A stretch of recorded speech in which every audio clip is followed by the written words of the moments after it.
বেশি বেশি ফলন হতে আপনি আম গাছের চারা লাগান বাড়িতে। তো প্রথমত একটা আন্ডা নিয়ে নিন, একটু পাপায়া নিয়ে নিন, কেটে সুন্দর করে আন্ডার সাথে মিক্স করে নিন।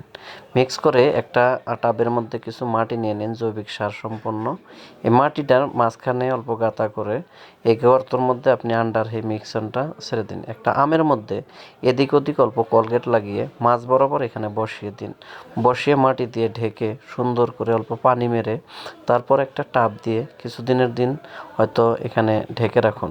তারপর মোটামুটি ৪৫ দিন পার হয়ে গেলে তখন দেখবেন এই গাছটি অনেক সুন্দর একটা গাছের অঙ্কুর মেলেছে। এখন আপনি এই গাছটি স্থানান্তর করতে হবে, তাই আপনার জায়গা অনুযায়ী আপনি কিছু জৈবিক সার দিয়ে সেই গাছটি স্থানান্তর করে সেখানে পুঁতে রাখুন। কিছুদিন পর ৬ মাস মোটামুটি পার হয়ে গেলে আপনার গাছে ফলন শুরু হবে। তো আজকের ভিডিওটা এই পর্যন্তই।